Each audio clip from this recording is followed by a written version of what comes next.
మంగా ఒసై మంగా ఏయ్ ఏంటి ఉసై ఏంటి ఉసై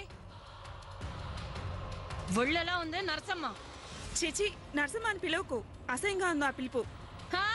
నువ్వు నన్ను ఉసై అని పిలవటం మాత్రం పులుపుగా ఉందా అబ్బా నేను నీకు ఉప్పు అందిద్దామని వస్తే నీ రుసరుసలేంటి ఏంటి ఉప్పు అందిస్తావా అంటే ఇంట్లో పప్పులు ఉప్పులు బయటికి దొంగతనంగా జారేస్తున్నావా అయితే అనుమానం లేదు నా గాజులు తీసింది నువ్వే బుద్ధి లేకుండా మాట్లాడుకో నీ గాజులు తీసింది నేను కాదు నువ్వు కాకుండా ఇంకెవరు మీ ఆయన మీ ఆయన మీ ఆయన ఏంటి మా ఆయన అవును మీ ఆయనే ఇదిగో నేను అసలే గాజులు పోయిన మంటలో ఉన్నాను నా దగ్గర ఇలాంటి వాగుడు వాగేవనుకో మూకుడుతో కొడతాను దెబ్బకు మొహం 30 వంకర్లు అవుతుంది జాగ్రత్త పోయికి నుంచి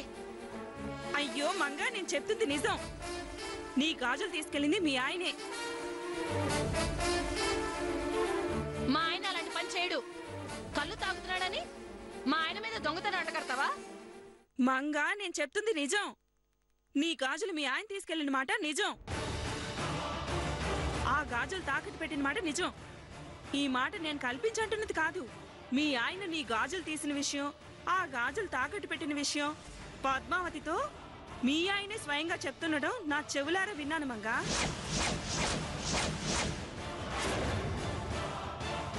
అవునా అవును నా పెన్విడికి నా గాజులు తాకట్టు పెట్టాల్సిన అవసరం ఏమిటి ఆ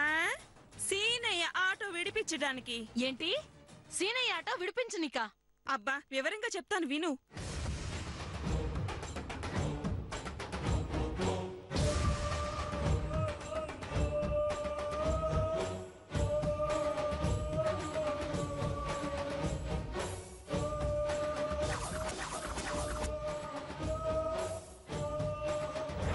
అవును పద్మావతి నేను ఆ గాజులు తాకట్టు పెట్టింది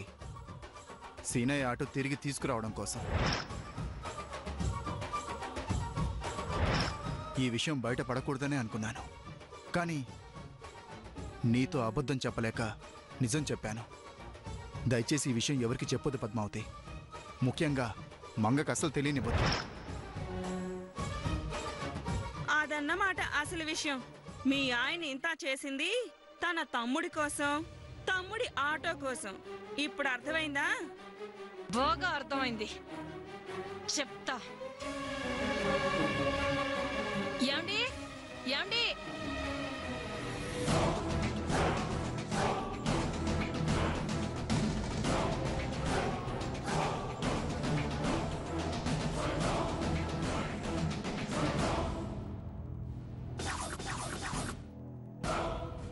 ముసలం మొదలయ్యింది ఇక ముష్టి యుద్ధమే తరువాయి ఏమండి ఏమండి ఎక్కడున్నారు ముందు మీరు లోపలికి రండి మంగా ఏమైనదే ఏంది అరుపులు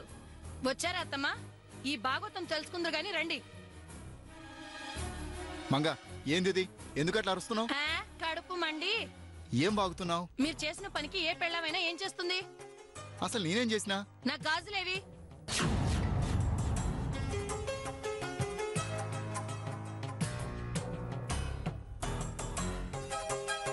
మళ్ళీ గాజుల గోల మొదలు పెట్టినవా పోతే పోయినాయి మళ్ళీ కొనుక్కోవచ్చులే మంగా నా గాజులు పోలేదు మీరే మీరే ఎత్తుకుపోయారు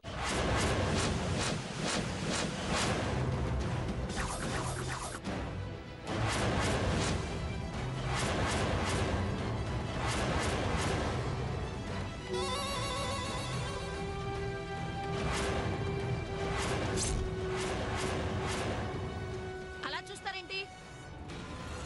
నా గాజులు ఎత్తుకుపోయింది మీరు కాదు నేనా నేనెందుకు ఎత్తుకుపోతాను మంగా మీ తమ్ముడు కోసం